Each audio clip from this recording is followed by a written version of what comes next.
experiences, making the seminar not only informative but also enriching experiences.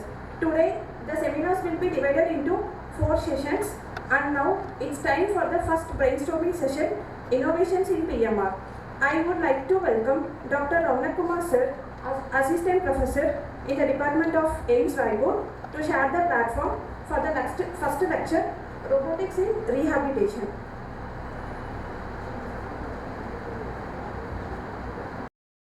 I am Dr. Raunak, Assistant Professor here at AIMS Raipur in the PMR department. I will be discussing rehabilitation robotics. First of all, what is rehabilitation robotics? It's a field of research dedicated to understanding and augmenting rehabilitation through the application of robotic devices. There are various types of robotic systems, like it can be passive, active assisted, or active constrained. Passive, as we know, the patient is inactive and the robot moves his arm. This mode might be useful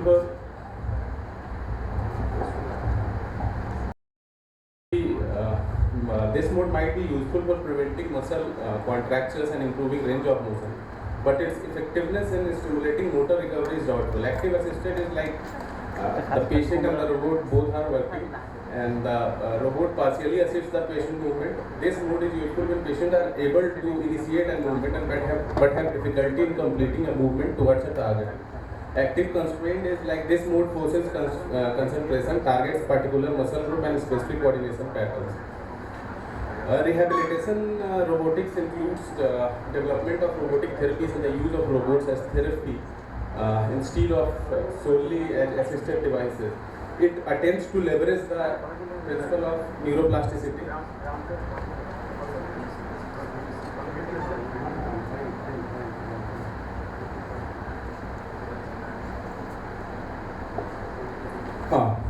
Robotic technologies attempt to leverage the principle of neuroplasticity by improving quality of movement and increasing the intensity and repetition of the task.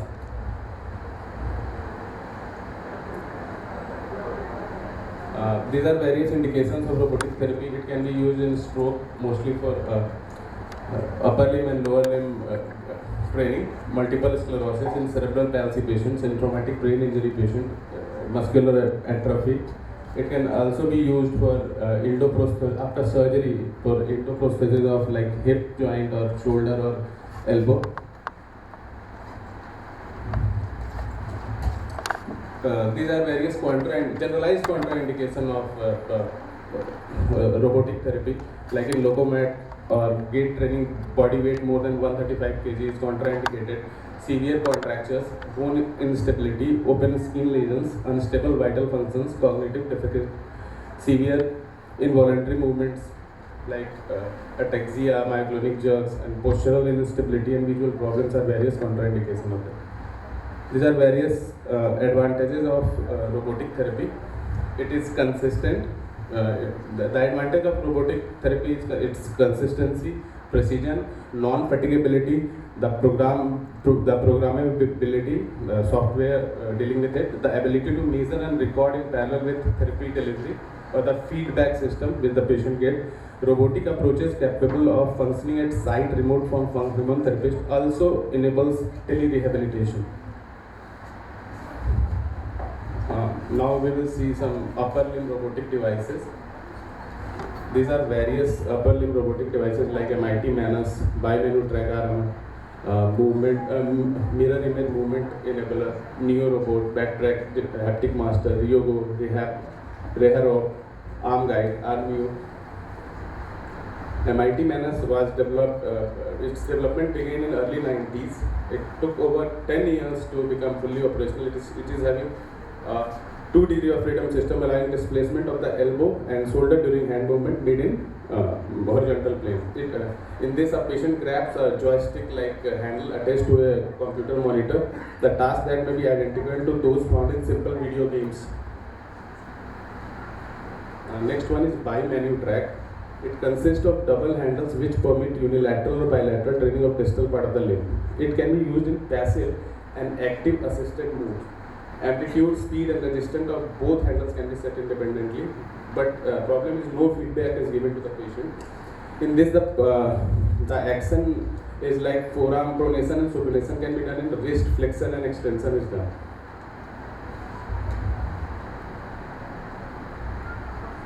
Nereport.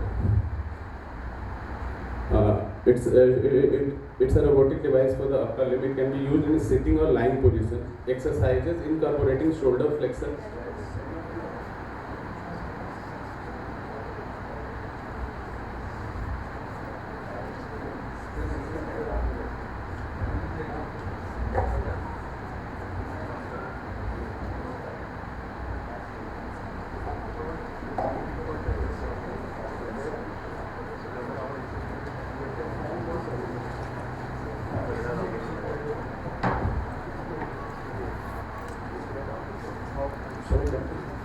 Nereport, it can be used in a sitting or lying position. Exercises incorporating shoulder flexion, extension, abduction, adduction, and circumduction, elbow flexion, extension, and pronation, supination can be carried out.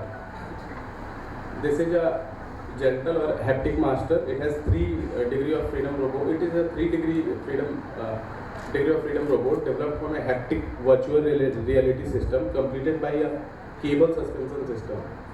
It has passive, active assisted, and an active mode. Next one is arm guide. This is assisted rehabilitation and measurement guide. In this, a trombone-like device designed to guide reaching movement across the workspace and to measure multi-axis force generation and range of motion of the forearm. The subject forearm hand was attached to a handle splint that slide along a linear constant via low friction linear bearing. A 6-axis force torque sensor senses contact forces between the hand and the constant in the coordinate frame zone. It has 4 degrees of freedom. It can provide active assistance to movement and can also function in active constant mode. Hand kinematics and forces generated by the patient can also be recorded. Its key feature is like arm rate support, exoskeleton movement guidance, augmented performance feedback, grasp and release exercises, increase in active range of motion, increase in strength and endurance, facilitation of self-initiated movements, increase in selective control, and augmented referred to adding to or enhancing task intrinsic feedback with an external source. The external source may be a therapist or a device such as a biofeedback system or a timer. This is RBO power. It recognizes when the patient is not able to carry out a movement and assists the patient arm as much as needed to successfully reach the goal of the exercise. It adapts the arm support to the individual needs and changing abilities of each patient, from full movement guidance for patients with very little activity to no support at all for more advanced patients. RBO boom. RBO spring, sorry. RBO spring. It is based on a arm exoskeleton with integrated springs. It embraces the whole arm from shoulder to hand and counterbalance and adjusted part of the weight of the patient arm, enhancing any residual function and neuromuscular control and assisting active movement across a large 3D workspace. RBO boom, it has an overhead sling suspension specifically designed for outpatient clinics and home settings. It offers an optimal therapy solution for patients with mild to moderate movement impairments. Therapy concept of this product combines self-directed movement exercises with augmented performance feedback driven by the therapy software. There are some upper limb robotic prostheses like bionic hand. The hand has 2 unique features. First, a separate motor is in each finger, which means that each finger is independently driven and can articulate. Second, like the human thumb, the electronic thumb can rotate 90 degrees. 2 electrodes sit on the skin and record myoelectric signals. They are used by the computers to do 2 things: interpret those signals and control the hand. This translates into the wearer being able to generate or use myoelectric signals in the arm to control the grabbing function of the hand. Michelangelo bionic hand is a skeleton made from stainless steel and aluminum with a soft skin-like covering. It is designed to function in a convincing and graceful way, offering biomimicry rather than mere robotic functionality. Smart hand, smart bioadaptive hand prosthesis. The robotic hand has 40 sensors that are activated when pressed on by an object. These sensors are connected to the patient remaining nerves in the upper arm. The stimulus can be interpreted by the brain as coming from the prosthesis. Luke arm, inspired by the arm Luke Skywalker had in Star Wars. The Luke arm has 18 degree of motion, which was obtained by using rigid to flex circuit boards folded into origami-like shapes within the arm. Most of the arm is constructed out of the aluminum to make it lightweight. The arm gives feedback to the user for grip pressure control. Tactor is a small vibrating motor about the size of a bite-sized candy that gives a response to pressure. It allows the user to hold into a paper cup without crushing it. Now we come to the lower limb robotic devices. Here are some examples of it. Logomat, Gait Trainer, Pampogo, MIT Ankle Board, Autoambulator, Berkeley's Bionese E-Lex, Rivak. Logomat, it combines a motorized body weight supported treadmill with a robotic gait orthosis that assists walking movement of gait impaired patients. During training, lower extremity movements are controlled at the hip and knee, while the pelvis and thorax are stabilized. These are the benefits of the Logomat based therapy.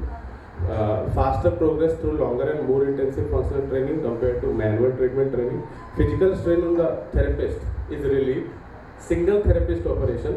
Patient walking activity is easily supervised and assessed. Gait pattern and guidance force are individually adjusted to the patient need to optimize the functional training. Improved patient motivation through visualized performance feedback. Assessment tool allow easy and reproducible measurements of the patient progress. This is Gait Trainer 1. This is Gait Trainer 1. The Gait Trainer 1 assists the patient in his or her recovery of gait by relieving the body of its own weight and adapting the pace to the individual ability of the patient. Contrary to Logomat, GT1 imposes minimum number of constant on natural hip and leg motion. The GT1 applies the principle of movable foot plates, where each of the patient feet is positioned on a separate foot plate, whose movement are controlled by a planetary gear system, simulating foot motion during stance and swing phase. Cadence and stride length can be tailored to individual patient's need. The vertical and horizontal movement of the center of mass are controlled by ropes attached to the harness. This device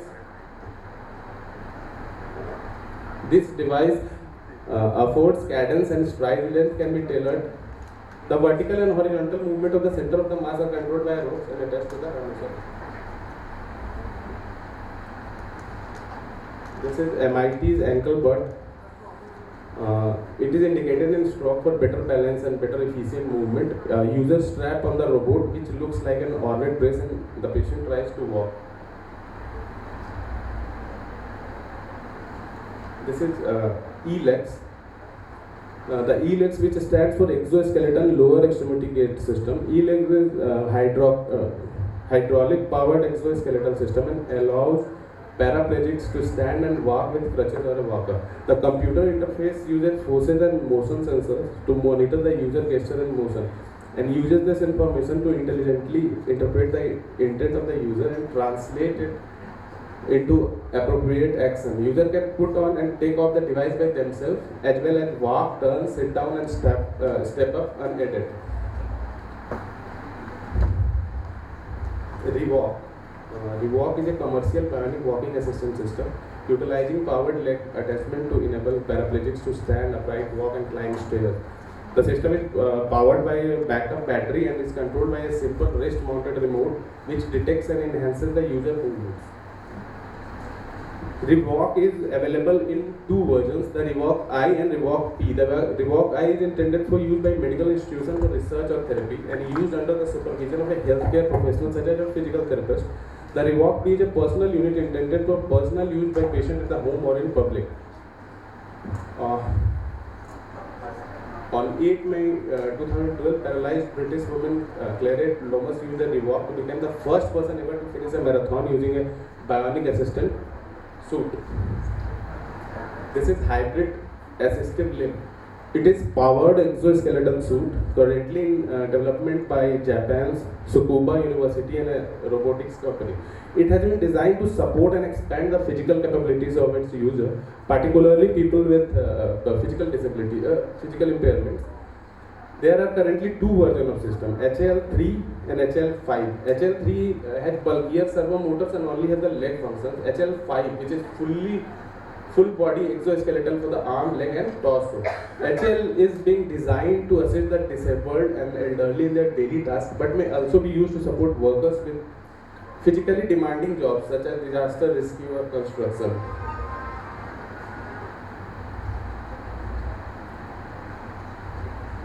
When a person attempts to move, when a person attempts to move his body, nerve signals are sent from the brain to the muscle through the motor neurons moving the musculoskeletal system. When this happens, small biosignals can be detected on the surface of the skin. The HAL suit registered these signals through a sensor attached to the skin of wearer. Based on the signal obtained, the power unit moves the joint simultaneously with the wearer's muscle movement, supporting and amplifying the wearer's motion. The HAL suit possesses both a user-activated voluntary control system and a robotic autonomous control system for automatic motion support. Various clinical trials for various robots are being done across worldwide. Different robots have different results, but there is positive results for many. Recent advances in robotics is like mind control robotic arm. In this, 2 brain implants into the motor cortex were used to control the robotic arm. 96 tiny needles on each sensor pick up the electrical activity from about 200 individual brain cells. The pulses of the electricity in the brain are then translated into commands to move the arm, which bends at the elbow, wrist, and could grab an object. It has 7 dimensions of freedom of movement. There are also attempts to give sensation to the prosthetic arm to restore a sense of touch. The pulse. Conclusion: rehabilitation robotics can revolutionize rehabilitation medicine by harnessing technology to assist, enhance, and quantify recovery, and to ameliorate the quality of life and the independence of elderly and disabled by replacing therapeutic nihilism with optimism. Its future, the use of robotic technology has the potential to transform rehabilitation from a one-on-one human research and intensive treatment that can only be provided in specialized center to a technology-driven, remotely supervised and widely accessible enterprise. Many new developments in the use of robotic technology include development of light-bearing device, use of off-the-shelf device, incorporation of motivational elements such as gaming, virtual reality, and educational and scientific tasks, to provide user-friendly access to technology, to empower therapists to provide rehabilitation more efficiently, and to empower patients to have greater access to rehabilitation. The true transformative potential of robotic rehabilitation will require the development of tele-rehabilitation that can be provided via low-cost devices to effectively and efficiently rehabilitate individuals in their own home. Thank you. Thank you, sir. Thank you for sharing your valuable thoughts with us. It was actually a tough job for me because hand-on robotics is very less for me. So it's I've collected from different sources topic. Thank you, sir. Thank you.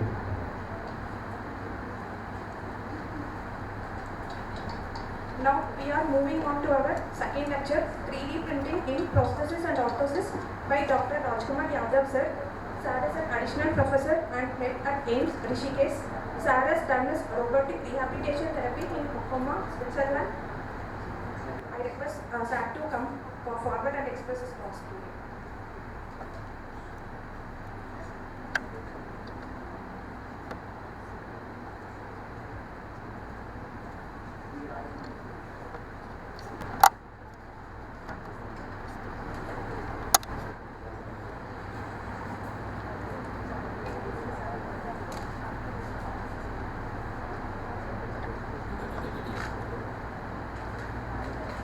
तो light एक तो जलानी पड़ेगा।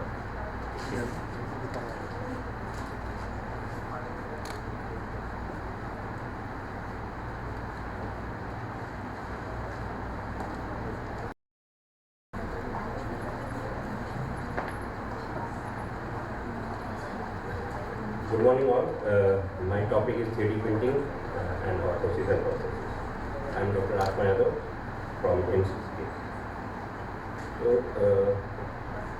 3D printing is additive manufacturing, which involves printing successive layers on top of each other and generating complex prototype parts of plastics and metals. It can produce rapid and highly durable parts. जैसे कि एक book है, हमारी book है, उसके pages के layers by layers add करके एक पूरी बुक बनती है, वैसे ही 3D प्रिंटिंग में जो भी मटेरियल है उसको लेयर्स बाय लेयर्स ऐड करके फाइनल प्रोडक्ट बनता है. The whole history of 3D printing started in 1980s when the researchers and engineers began exploring the additive manufacturing technology. In 1983, Chuck Hull was the person who developed the first commercial 3D printing technology, which was stereolithography. It utilizes a process of curing photopolymer resins layer by layer using a ultraviolet laser. In the era of 1990s, 3D printing technology transitioned from experimental design to commercial applications, and the companies like 3D Systems, Stratasys and US emerged as key players in this field.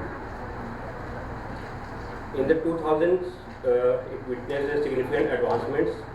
New materials like thermoplastic, metals, ceramics and composites were developed in the era of 2000s. In the decade of 2010, affordable desktop 3D printers became available to the consumers, hobbyists and small business persons, and thus democratizing the manufacturing capabilities. Now, due to the recent advancements in material science, robotics, AI and biotechnology, the 3D printing technology has immense potential for continued innovation. 3D printing has got lots of application in almost all the fields. Engineering, it has been explored largely in engineering and design, consumer products, manufacturing, educating the people, aerospace, in medical field, and entertainment field. In the medical field, by 3D printing, we can create medical products and equipments in response to the patient demand. We can fabricate fast and affordable prosthetics and implants. We can also use it for educational purposes. By using 3D printing, anatomical models can be created for surgical planning or for educating the medical persons, and thereby reducing the operative task and cost.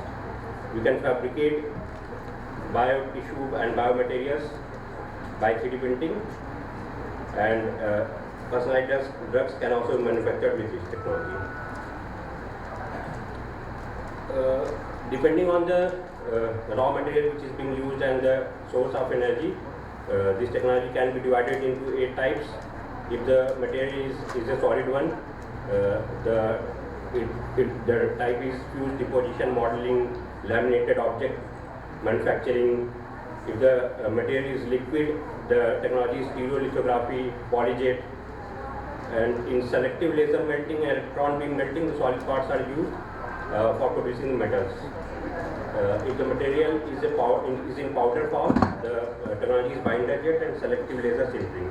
At our place, we have selective laser sintering, which is a powder-based technology.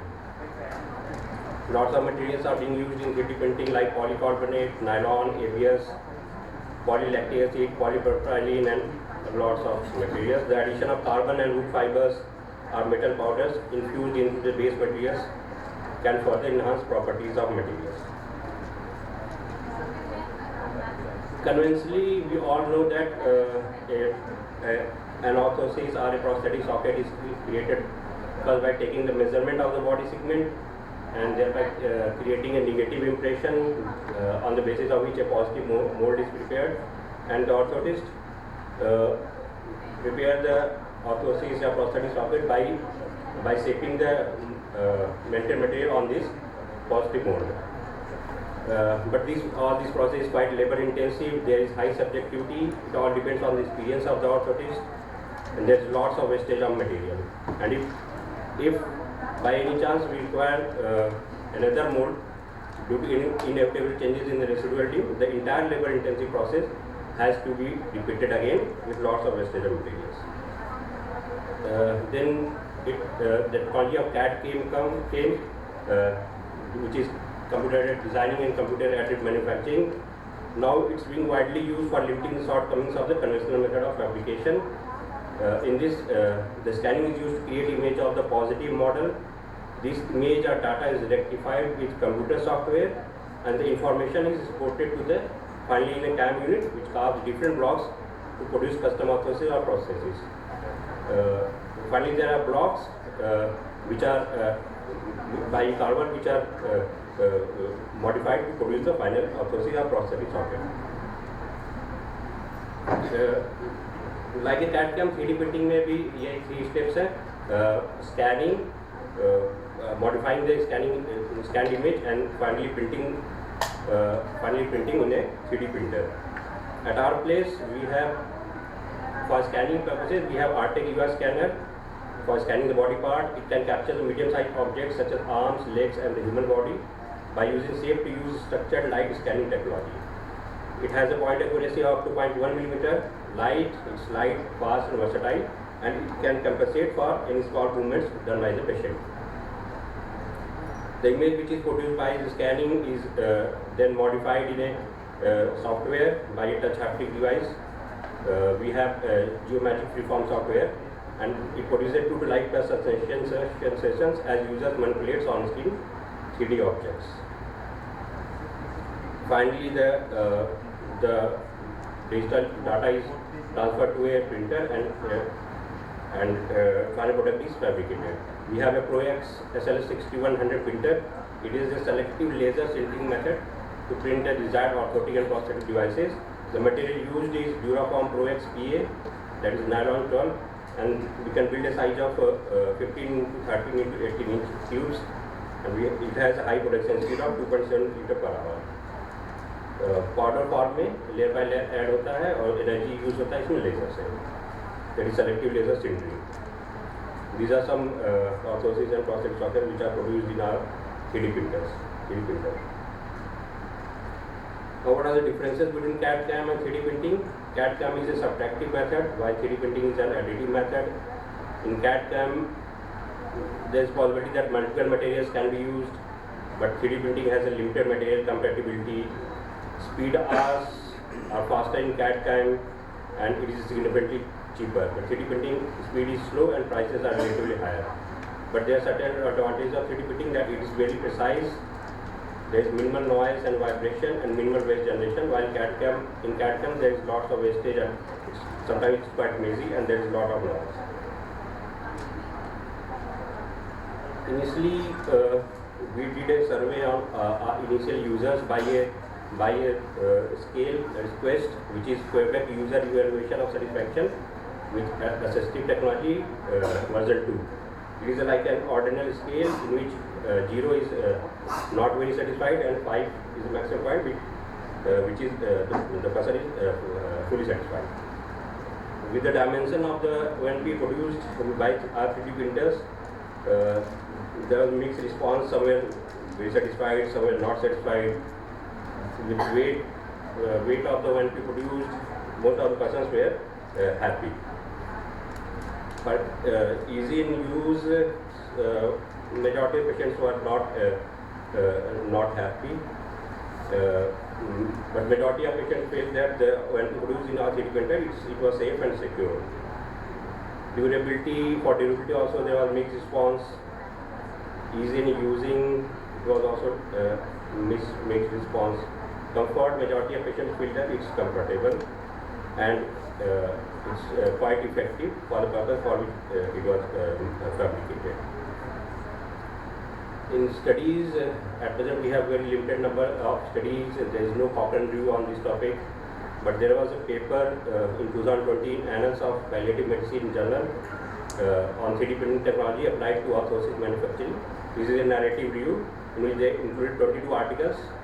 They said that 3D printed orthosis showed similar or superior effects on biomechanical parameters and kinematic parameters such as wrist hand function, wrist spasticity, arch height index, foot plantar pressure and joint range of motion In addition, 3D printed orthoses have high satisfaction and comfort compared to conventional orthoses.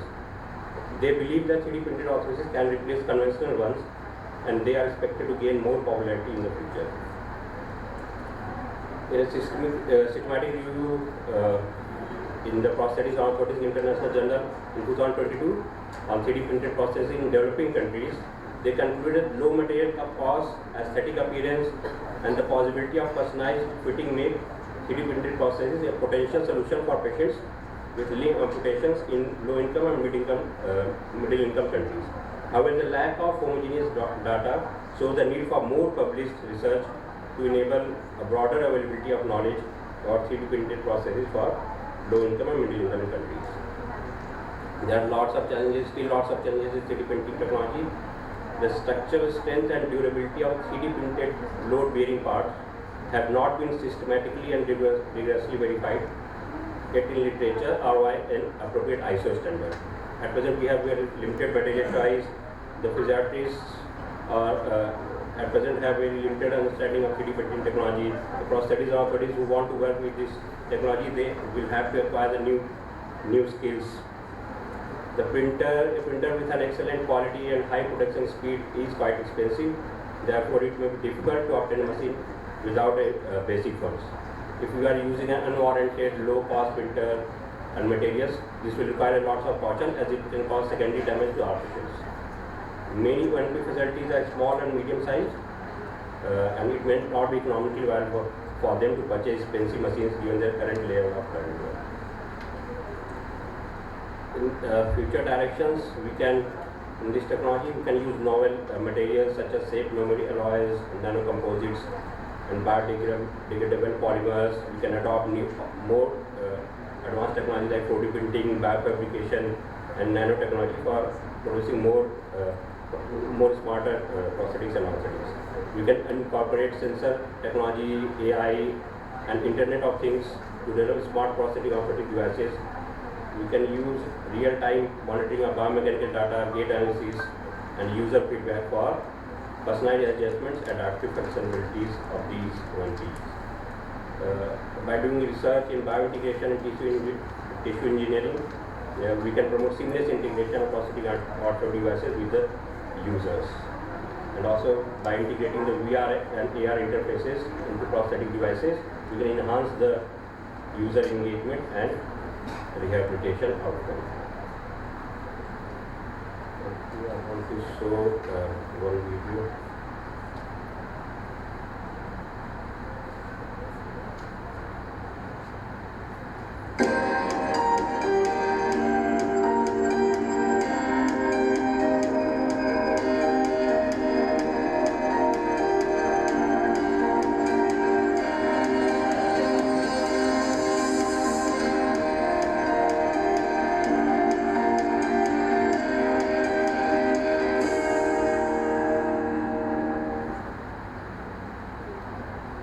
Thank you.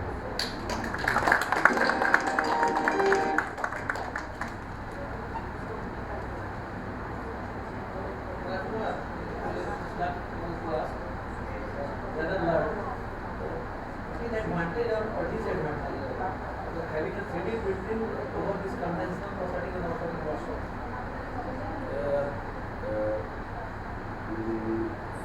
For a small setup, it is not advantageous due to 3D printing, but like in bigger institutes like ours, at present we have sanctioned, we have only one prosthetic authority, sanctioned post of one prosthetic authority. With there we can use 3D printing to fabricate large number of orthoses and prosthetics, as it can be handled by one or two persons. But for conventional method, it's very tedious job for one person to produce large number of prosthetics. And also if there are large setups, if companies want to produce large number of prosthetics, they can use, that it will be cost effective for those settings. Produce so many these devices. Next, I think you need this raw materials, the ceramic, polypropylene, this metal, and this all thing. So for that, how will you procure? You will go to rate contract. Rate Okay, for that you will do the rate contract. Cost or you will cost something to the patient.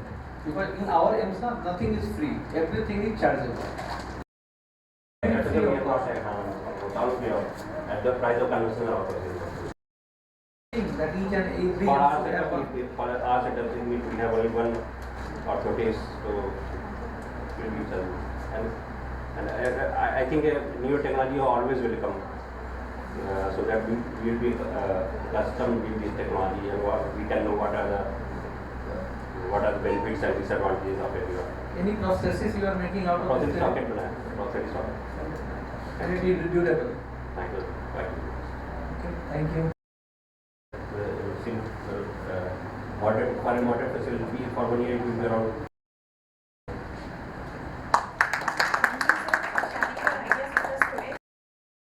Oxygen therapy in rehab.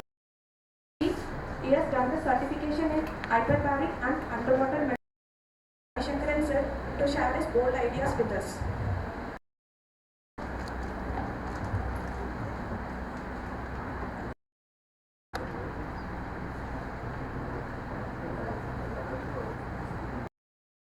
Listen, we don't see too much in PMR. I started this almost more than a decade ago in 2013. एक तो रहा है So I बढ़िया can share lady with you में an क्या experience about this.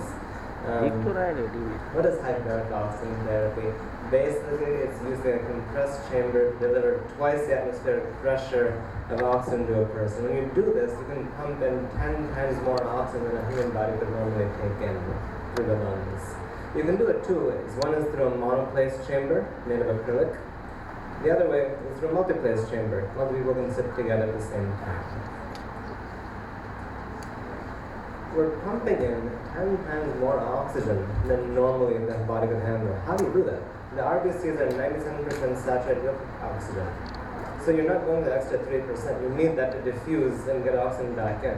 We pump in through the plasma instead. And we know blood is 55% plasma, so you have that much more volume to carry oxygen bubbles through in the body. So you get oxygen into the body, what does it do? Well, you hyperoxygenate the body. And you can also decrease bubble size. What bubbles?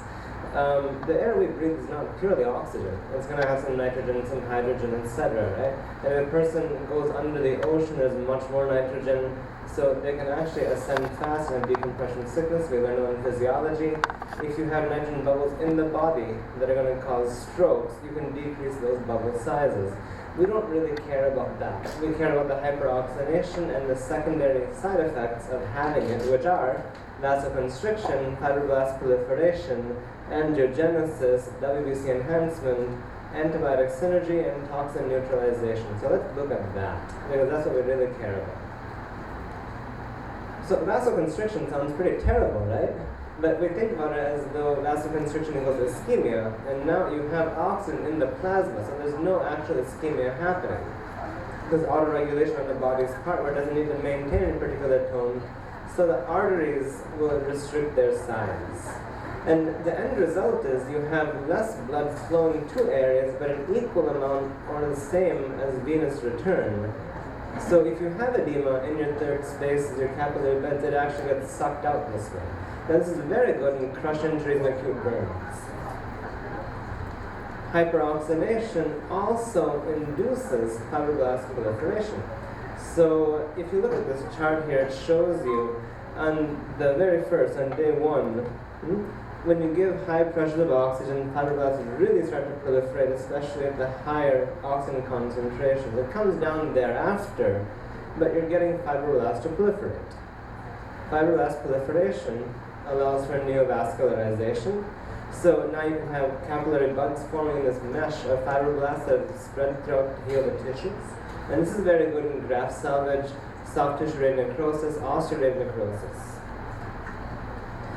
We know that our WBCs work through reactive oxidative species, and if you have more oxygen, you can have more of that. You can cause more damage and have more free radicals. So this is going to actually take care of all of that.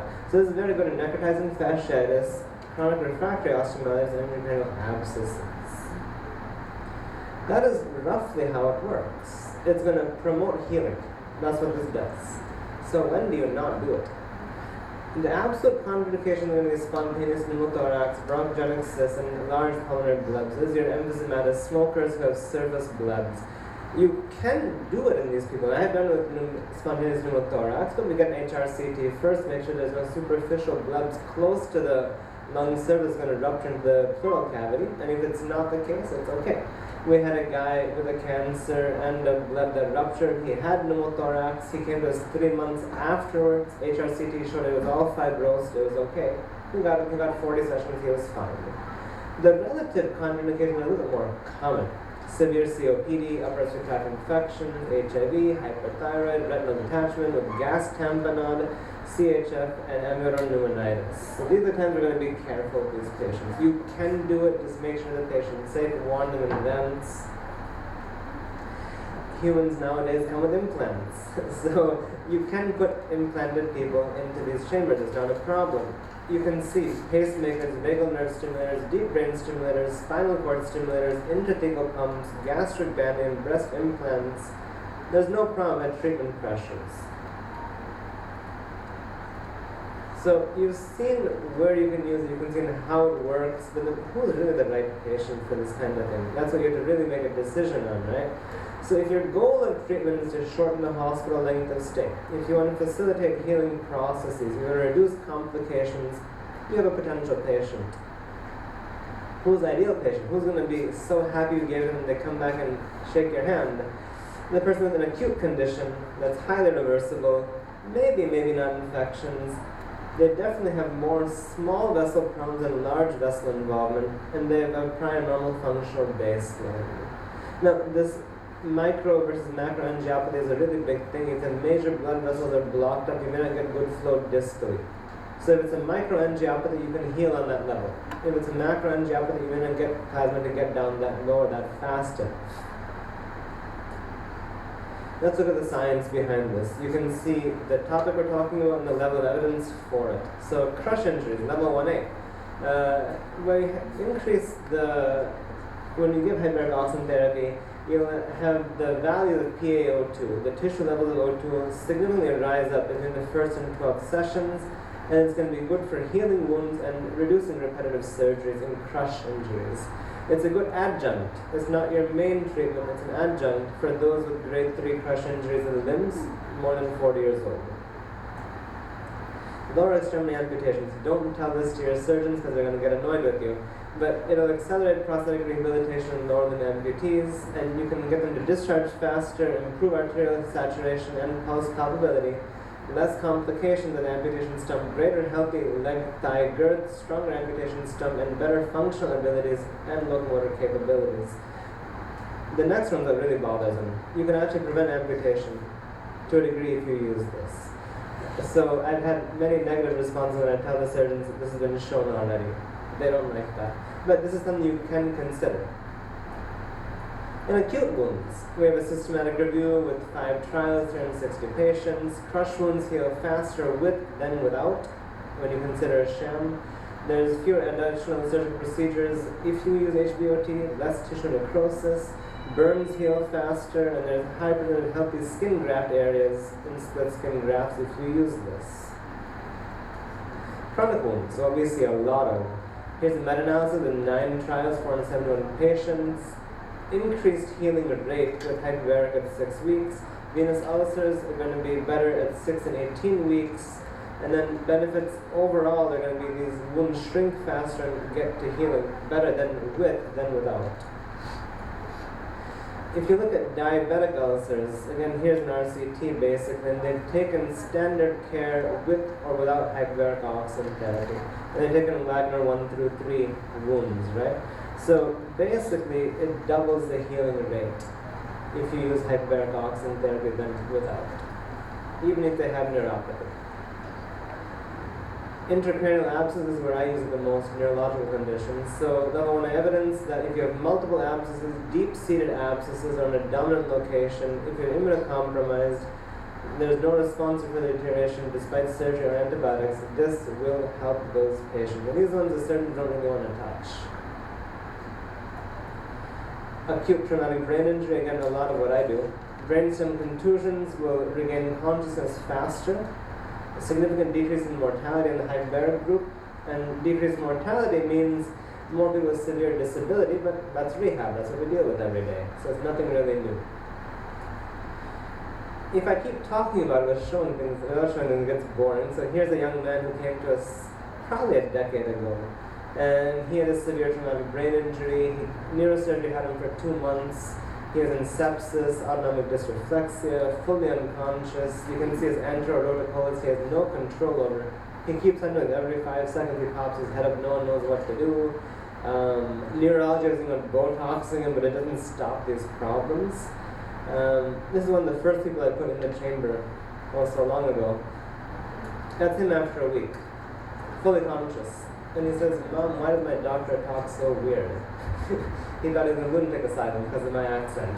But he woke up and parents were so happy, he's alive, he's back. You know, this is him a year after the accident. Not perfect, he has a hemiplegia, he's gained a lot of weight, but he's back and the family has their son, right? No, we couldn't do this without this kind of a treatment. Chronic strokes. You know, you get it in the acute phase, but can you use it later too? So there's a group in Israel that has a lot of hyperbaric studies. And what they've done is they've taken people anywhere from 3 months to 3 years after an MCA stroke, and they use single photon emission CT and cortical blood flow. So what you can see with this is that the cortical blood flow actually improves much more in the HBOT group than the control group. And there's a big change in how much blood vessels are in the MCA area that translates into functional gains for the patients.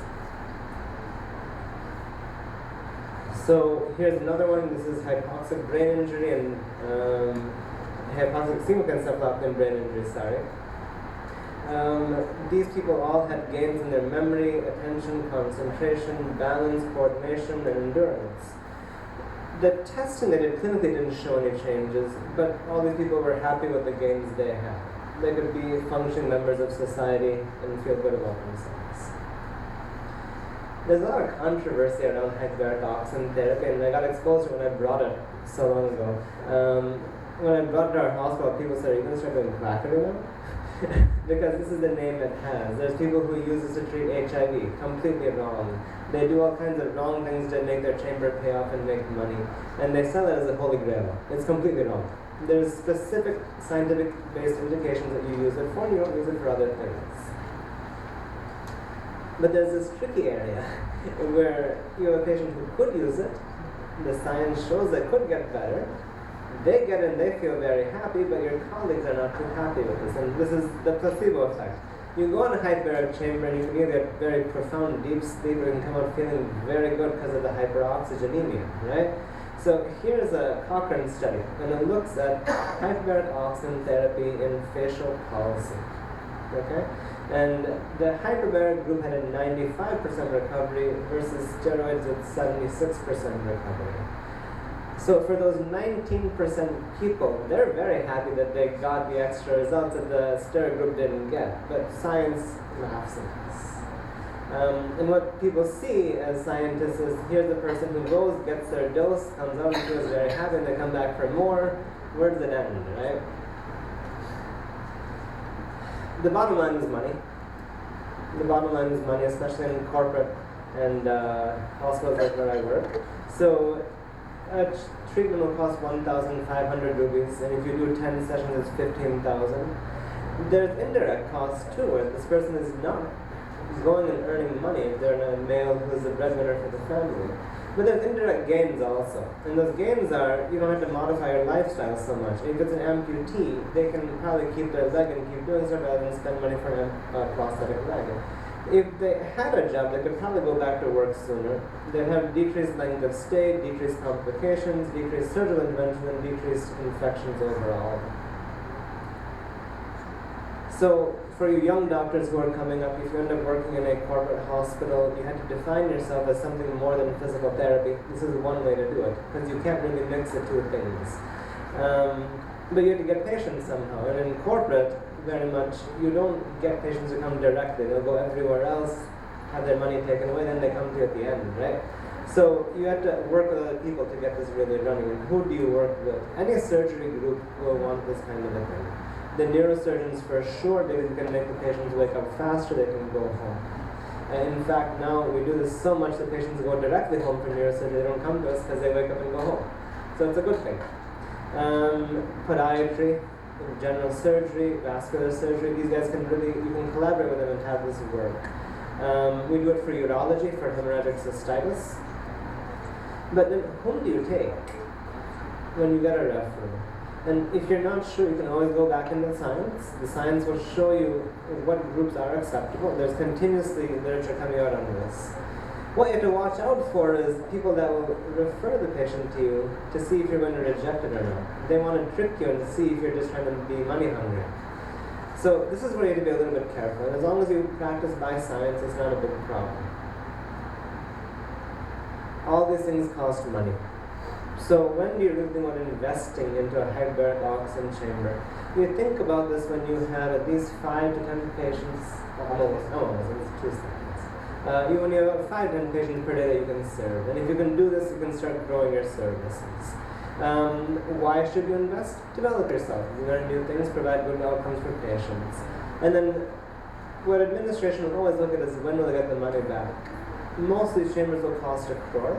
If you budget yourself $1 crore, you can pay off in 2.5 years, which means it's money for the hospital in the long run. You have to be careful though. You have to have certifications for this. So once upon a time we had to go to America to get certified. Now you can do it all online. So it's actually quite easy, but there's only 2 physiatrists that are US certified in the whole country right now. When the rest just buy a chamber, they start doing stuff, but they don't really know what they're doing. To have a chamber, you need to have infrastructure, and that's going to be twice the space of what the chamber is. Whatever chamber you buy, you need twice the space. You need to be directly off the hospital's oxygen line. You need to have ease of entry and exit. You need to have access to the casualty in case of emergencies. You need to have technicians and qualification and air compressors to compress the oxygen in the room. Questions?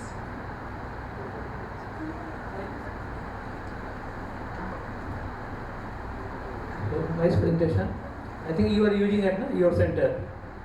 So you shown your study there is the efficacy chronic wound. So I want to know what kind of chronic wound exactly. Like in PMR specialty, we deals with pressure injury, this diabetic foot and everything. So have you compared in your study the efficacy of SBO2 with the conventional therapy which we do at our center like PRP? In case of non-infective, this chronic wound, this normal saline soap gauge pieces, the normal debridement, and now these fibrin-rich products. So have you compared the efficacy of SBOT therapy with those things? So that I've seen so far, there's no trial comparing PRP to this. The most recent comparison has been ozone to hyperbaric oxygen therapy, but not fibrin-rich products. So most of the centers are not having this SBOT. They are using this methodology for the treatment of chronic wounds. So I think it's needed to be studied before stamping it as more efficacious. Now the next thing is one of the stroke patient you just shown in your video. So I think even after 1 year you are having some problem with the hemiplegia. Yeah. So how exactly it helped in that patient, this SBO2, in which scale, which functionality? So the whole goal here is not to regrow any brain tissue. You can't do that. What you can do is improve their consciousness. These people come in when they're acute and they have excitotoxicity. That prevents them from waking up further, right? Until their consciousness improves. So he woke up from unconscious to conscious in a week.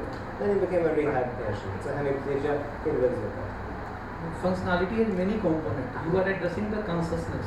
Yeah, consciousness predominantly. Okay. And the last question is, like HBOT chambers, they have many setups like sitting, sleeping, and combination of both, mix and match of both. So how, depending on the patient load, you just showed me a video. Depending on the patient load, what kind of initial chamber setup you are suggesting for a? It depends on who you are and where you work. So let me go back on that. These monoplace chambers, we have 2 manufacturers right now. It's always going to be someone from abroad. This is Secrets. They're based in Orange County, California. That's an acrylic chamber. It costs $1 crore. You can have the same thing made in aircraft steel. That's made in Pune for about 10 lakh. Multiplace, my chamber holds 7 people. I paid 1 crore for it.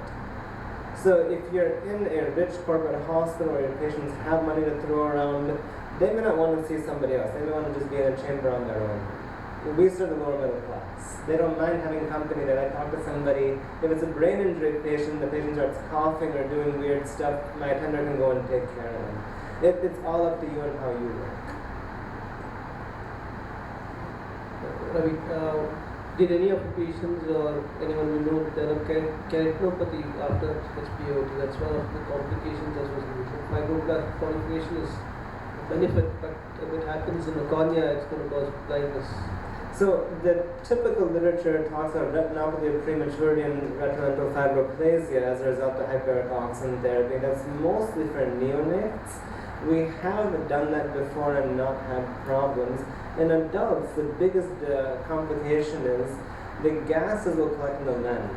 Yeah. So when a person comes out of the chamber, they can have blurry vision for some time. Over the past decade, I've had 2 people complain about this, but it goes away within 48 hours. And literally, the thing with hyperbaric oxygen therapy is you're not just giving it. Once it goes in, it stays in for about 8 hours. The body has to degas and let the extra oxygen off. So that's the time where these gas levels start collecting everywhere else, including the lens. Otherwise, it's not been an issue. The most common complaint will be my ear hurts, my nose hurts, I have an eardrum collection. We had one guy bleed from his ear, and that's about it. Hello sir, I just want to know the optimal dose of HBOT for any patient with HIE after a cardiac arrest. That's the hardest thing. I've been doing this for a decade now. So we don't have good rating systems for how bad an HIE is. So for MRI, grade 1 through 4, right?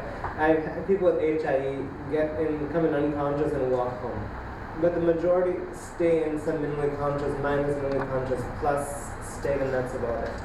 The best they get into when it's a grade 4 is locked-in syndrome, per the Aspen criteria. Yeah. So how many sessions, because we're corporate, because we take money from people for care, right? You have to be very careful how much you tell them. So most international studies go to 40. I stop them at 40 and say, at 40 you go home. If they have money, they still take a month and sit around and do nothing. If they don't have money, they know what they're aiming for and they can plan accordingly. So the minimum is 10 sessions. I tell people within 5 sessions, after the 5th session, you'll start seeing gains. If we see gains, we'll probably continue or discontinue based on how well the response is. But we'll stop at 40 at 1 month anyway. Let's proceed to the next topic. Thank you very much sir, for sharing your ideas on hyperbaric oxygen therapy. Now we move on to our next lecture about regenerative medicine by Dr. Mrinal Joshi sir, Senior Professor and Director at Rehabilitation Research Center, SMS Medical College, Jaipur. He is the editor of the Indian Journal of Physical Medicine and Rehabilitation. He has done his certification in musculoskeletal medicine. I warmly welcome you sir with your knowledge and experiences. Good morning everybody, and thank you Jyoti for inviting me. And this is my first time to Raipur or even to Chhattisgarh. Thank you for that. So now regenerative medicine, it's a big topic, it's like a book. So what I've done is I've picked up pieces that most of us are probably doing or are planning to do, and then we go from that point. Okay, so it's a multidisciplinary field of health sciences. It has novel approaches. It can have cell and gene therapy, which produce life-saving therapies. It aims at repairing, regenerating, replacing dysfunctional cells, tissue or organs. It can be allogenic or autologous. If you are doing an autologous job, then it's easy to get your ethical and clinical clearance. And supporting scaffolding materials, gene modification, molecular cells, or a combination of the above. But the problem is that the enthusiasm has led to a gap between the expectation in translating technologies into your clinical practice. UNESCO had defined in 2006 it as a super discipline whose contours are still being or need to be defined, but these contours will be treated based on the clinical needs that are sought to be met. And there was a recent comment in JAMA, and it said that one problem continues unabated. The commercial clinics offer unregulated products in scenarios that promise a wide range of benefits but use poorly characterized treatments with little evidence of effectiveness, potential safety concern, vague scientific rationale, and primary intention for financial profit. And there is a big market, even in India. We did a stem cell research for ICMR, I think it was in 2010, it's a 4-year project. And there is, in fact, a hospital in Mumbai which does only stem cell treatment. It's a big hospital. So there's a stem cell for everything. Stroke, cerebral palsy, you name it, they have it. And then there was this Dr. Saraf in Delhi. She was so famous. Actually, one of our team from ICMR went to meet her and we asked, can you please share the knowledge that you have? But they just can't share it because it's a sham. So it was like if you have a stroke, then they'll put an IV. If you have like a diabetic foot, and then they'll bathe it with it. You just can't imagine what people are doing. So that's why it's a very, very thin ground. So coming on to orthobiologics, what we are mostly doing in our practice. So basically it's the use of biological substances by minimally invasive approaches. You have bone marrow derived cell, you have adipose derived cells, you have synovial mesenchymal stromal cells, umbilical cord derived cells, allogenic mesenchymal stromal cells, platelet rich plasma, placental tissue extract, secretome, extracellular vesicle exosomes. So all of these are used. Now, to simplify, a stem cell is a non-specialized functioning cell compared with a mature tissue cell which is functionally specific. Then we can divide them into two types. Embryonic stem cells, which are from 5 to 10 day old embryo, or we can have non-embryogenic stem cells, which are undifferentiated but they have proliferation potential, but they are lower in stem cell hierarchy. The allogenic products, but not all types are used in allogenic products. It can have an autologous adult bone marrow aspirate or adipose tissue or tissue derived progenitor and stem cell. Now first let us look at the bone marrow aspirate. There is a growing interest in autologous bone marrow preparation because there is plentiful and it's a heterogeneous source of cell that reside in trabecular part of flat and long bones. It is a unique composition. It has a very concentrated mesenchymal stem cells. They are progenitors and lymphoid and myeloid cells, and it can be safely executed by a trained physician at the point of care. And it is capable of affecting the local environment very effectively. Now we have two types. We have red bone marrow and we have a yellow bone marrow. The red bone marrow is a rich source of bone marrow derived cells which is present in most of the bones. Posterior superior iliac spine, long bones, proximal tibia, vertebra, humerus, ribs, so many sources are there. But the posterior iliac crest is one of the preferred site and it contains massive bone marrow mesenchymal stem cells in comparison to other sites and very accessible also. And for regenerative purposes, the red bone marrow is of interest as it contains myeloid, lymphoid and other stromal mesenchymal stem cells. The yellow marrow that I pointed out is full of fat cells, it has poor vascularity and it is deprived of the multipotent mesenchymal stem cells. And these bone marrow mesenchymal stem cells can assist in advancing the tissue repair, manage inflammatory condition, reduce pain and improve patient outcomes. And they are frequently used in MSK pathologies, spine disorders, wound care, critical limb ischemia. So it's a complex cellular component. It has mesenchymal stem cells, hematopoietic stem cells, specific progenitor cells, and these mesenchymal stem cells can give rise to cells of mesodermal lineage like osteoblast, chondrocyte, tenocyte, endothelial cells, fibroblasts, nerves, adipocytes. And cell differentiation is the fundamental characteristics of using the bone marrow concentrates.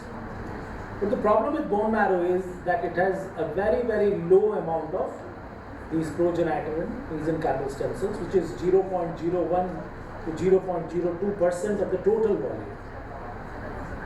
How it looks like, it just looks like blood. It's a soft structure, and it is estimated that it releases 500 billion cells every day. So it's a rich source. And in particular, it releases erythrocyte, granulocytes, and platelets. Now the thing is, from where to harvest? Because most of the mesenchymal stem cells, they are available only in the endostele and the subendostele region. And that is why it becomes very important how you are doing the aspiration. So in this diagram, actually you can see this is the endosteal region, subendosteal region, where you can see the osteoprogenitor cell, pericytes. This is the hematopoietic stem cell area. But if you put a trocar too deep, then what you do is you actually aspirate blood, and that dilutes the whole thing. And then you do a centrifugation method by differential specific gravity.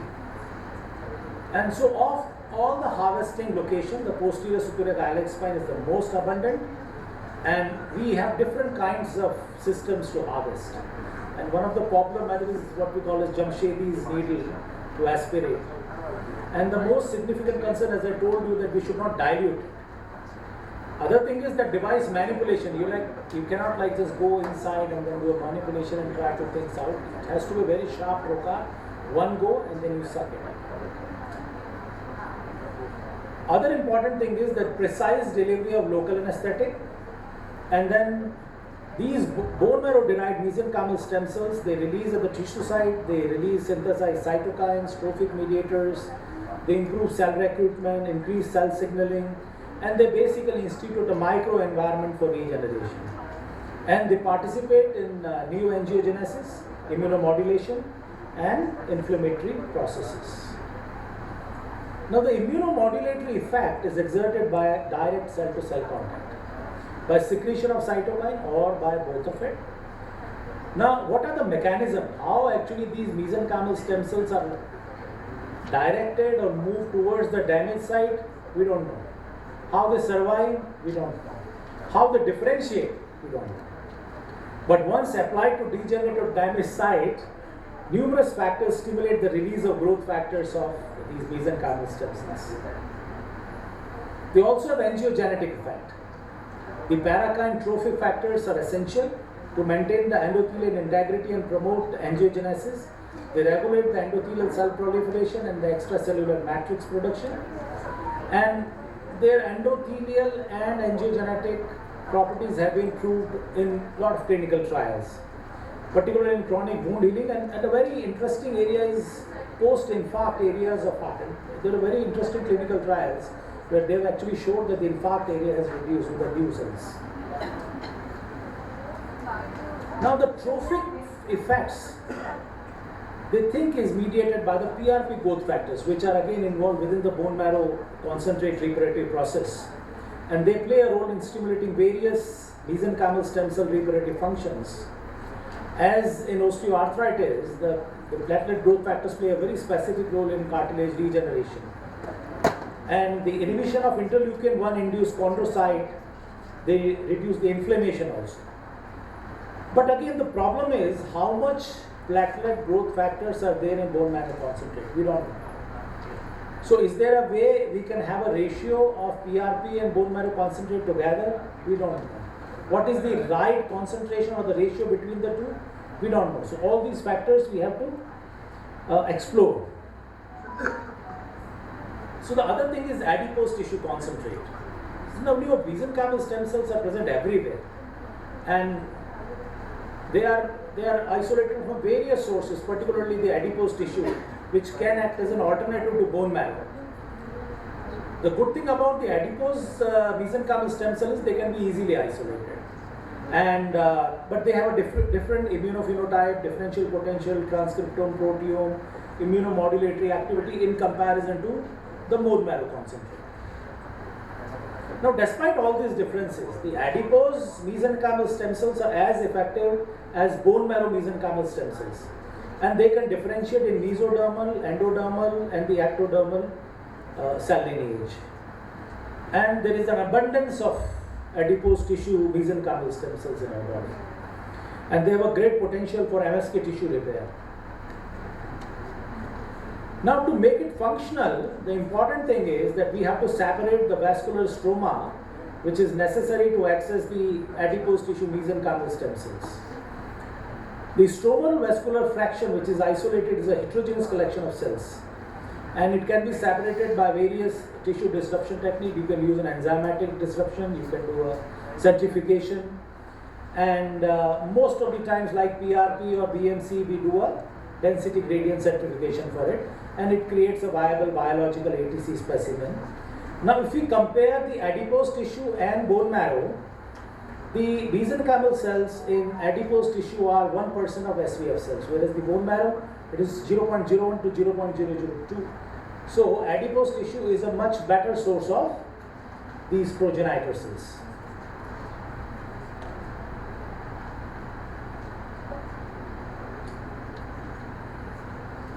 So this is how you do a stromal vascular fraction separation by enzymatic or a mechanical processing.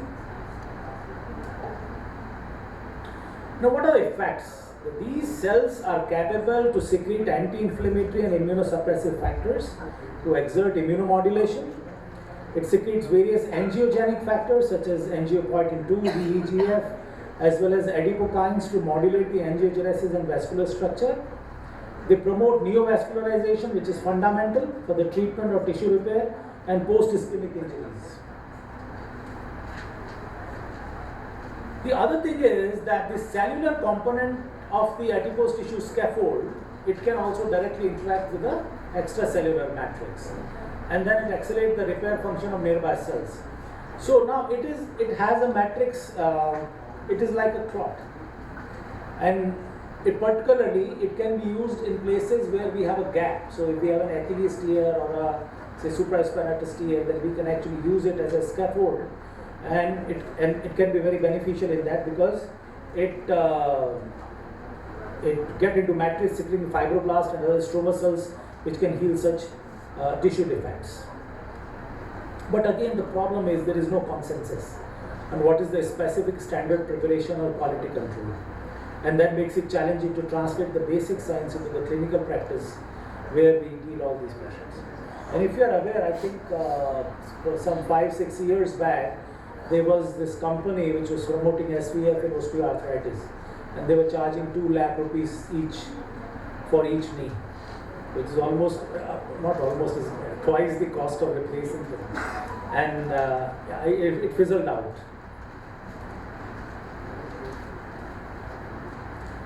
The other thing is allograft orthobiologics. When we say allograft, that means you have a similar person with a different genetic makeup from same species. Now, it is postulated that the progenitor cells activate the body's healing mechanism through trophic and immunomodulating factors, and it can be derived from birth tissues and live or cadaveric donors, like amniotic fluid and sheep produce derived from the amniotic sac or the umbilical cord, or we can have particulate products from amniotic membrane, chorion, umbilical cord, or Wharton's jelly. And these sources make a big problem as far as the ethical permissions and concerns are there. So these cadaveric allograft include, we know, bone bank. Most of our hospitals have bone bank, demineralized bone matrix, osteochondral graft, nucleus pulposus tendon graft. We also have skin banks now. But there is a lack of high quality study to support their efficacy and safety. And the current regulatory guidelines have a very restricted use of these. Now coming to one of the most popular things that everybody is using, that's platelet-rich plasma. So basically it's an autologous plasma which is rich in platelets. The normal human serum has 150 to 450,000 per microliter platelets, and PRP means anything which is above the baseline. But it is thought in various studies that almost 1 million is required, or 3 to 6 times from the baseline is required to have a healing effect. But what is the ideal platelet count? We actually don't know. And the PRP can vary greatly in platelet, the number of leukocyte, the growth factor concentrate, and all these things. And it all depends on different protocols. Like if you go through and search, there are so many different protocols are there to prepare PRPs. And then we have these commercial machines nowadays, they have their own protocols. And I'll come to the point where you just can't go in and look at the RPM and then try to replicate in your lab, because there are some other factors also. PRP, the good thing, it's an autologous whole blood, so no permission required. That's the best thing, okay? And it can be prepared in one stage setting. And it is typically mixed with anticoagulant to facilitate the processing. So most of the times we use ACD, or you can use 5 minutes. Citrate thiophylline, so I will not go into that. We don't use heparin. So hard to cover. Anyway, so most of the protocols, what they do is, one is a soft spin, another is hard spin. So soft spin separates the two, the red blood cells and the plasma, and then you separate the plasma, the platelet poor plasma, and then you have platelet rich plasma. As I was telling you, the ultimate force depends not only on the centrifugation rotor speed but also on the rotor diameter. So if somebody is publishing that you need 3300 RPM, but what was the length of the rotor? So maybe he was using a 7-inch rotor and your machine is a 9-inch rotor, so the force which is generated by the 3300 RPM will be different, so your result will not match with him. So don't get surprised.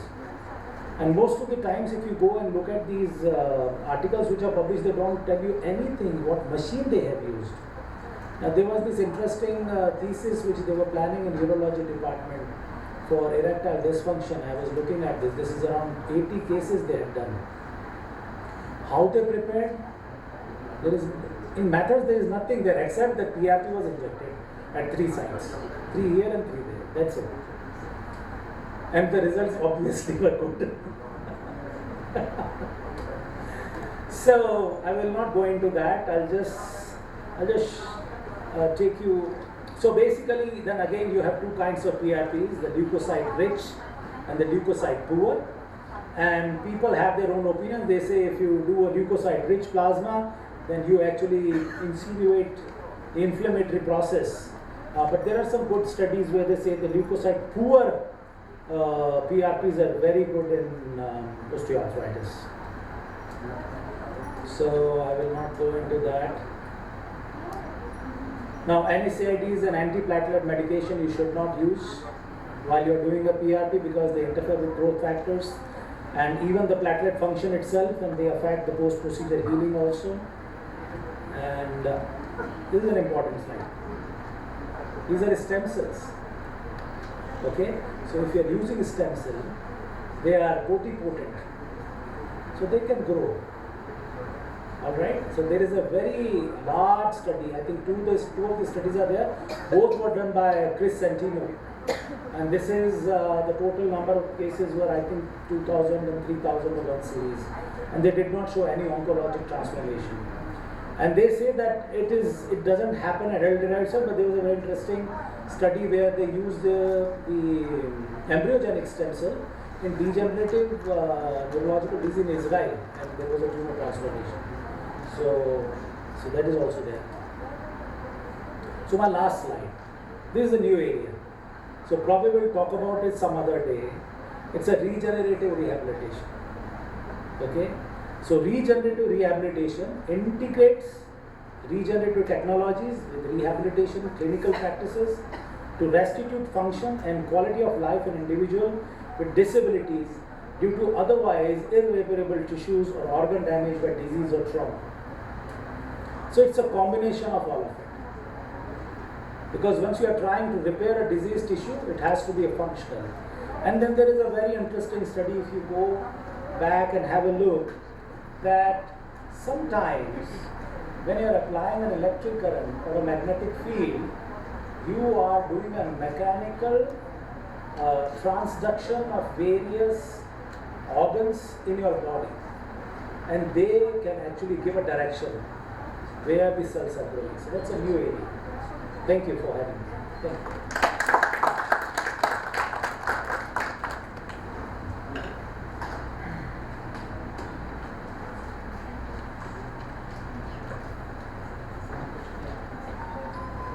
Thank you, sir. That was such a lovely talk. Sir, I have two questions. A lot of the people who are into core pain medicine now using growth factor and claiming that growth factor is superior to PRP as well as viscous supplementation in osteoarthritis. So is there any evidence in that? And second thing, sir, again, a lot of pain medicine people are combining both, considering that they might have all immunological reactions. So do you really support that they can be combined? No, as I said earlier, there is actually no evidence of it. And the problem is that to create evidence, you have to have randomized double-blind controlled trials, which you just cannot do it. Like, it's almost impossible to do it in a commercial setup, where you tell a patient that either I'm going to inject PRP or a saline, but you still have to pay 20,000. So that will never happen. The problem with the academic institute is that sometimes when you're doing such studies, even not PRP or any other study where you have a sham arm and you have a treatment arm, there is a big problem with ethics, because what you're doing is you're denying treatment to one of the patients. So it is very hard to do research nowadays. So we don't have data.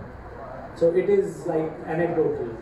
And as I told you, really actually nobody knows. Like we had one of the, during my presentation in ICMR in 2009, this was for funding from ICMR. So now you explain me that you have your bone marrow and not all of your cells are granulocytes and erythrocytes.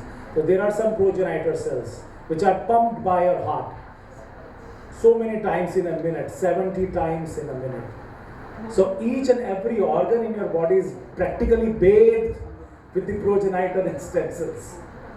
Okay? And then you take a concentrate of these progenitor cells and you inject to a particular site. How it helps? I don't know. I have been injecting from 2012, like it's more than a decade now. I don't know. Some of them respond, some of them don't. There are some psychological factors, then you have body factors also. People who are big, they probably won't respond because they have to reduce weight to reduce pain in their knees. So I think it's part of a management. It's like the holy grail of it. Okay, it's not a holy grail, so probably it helps.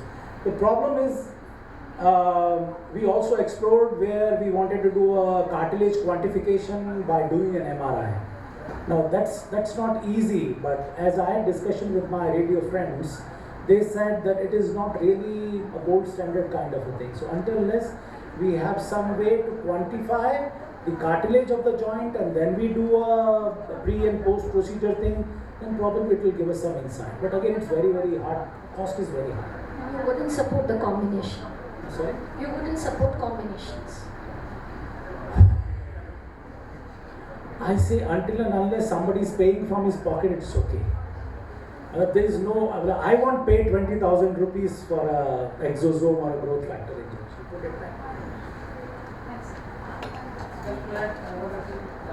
Actually, sir, I said very well. It needs to be quantified. Many studies have been done on the quantification of the cartilage thickness, basically, doing MRI, using various methods of this regenerative medicine like the bone marrow extract, the mesenchymal cell, stromal cell, PRP and everything. So what they have seen in their study, many of cases they have long, due to this long follow-up. After injection, 3 months, 6 months and 1 year. And basically we need to understand knee joint is an ecosystem. It's not a single joint. There are many factors are there. The bone, ligament, muscle, cartilage, synovial inflammatory mediators, metalloproteinase like that. And the lifestyle of the patient. So efficacy depends on so many factors. Now you cannot stand like this going to happen, going to help. So many things are under consideration. With a robust study and evidence support, how can we stand it's okay, it's a holy grail or something like that? Long back, I think was in 2005 or 6, we did a study neuropathic pain and we compared two drugs. Okay, amitriptyline and the other was homeopathic drug. So it was just sweet loss and both of them equally. And that was Nitin's thesis, Nitin Pandey's thesis. Excuse me, sir. And there are so many commercial advertisements of preserving umbilical cord blood for the just delivered child, they emotionally blackmail that it would be a greatest blessing and gift to your child. The money we can see, there is money involved. Is there some science behind it? It is almost like doing a term insurance. So you put 1 lakh rupees to get a term insurance of 5 crores, praying you don't die. So it is almost like that. Because see, at this point of time, we do not have anything to support it. What they are selling is that at some point of time in future, those cells will be used to treat whatever disease, God forbid, if your child has. So that's a very, very long shot. Thank you, sir, for that insightful presentation and valuable knowledge.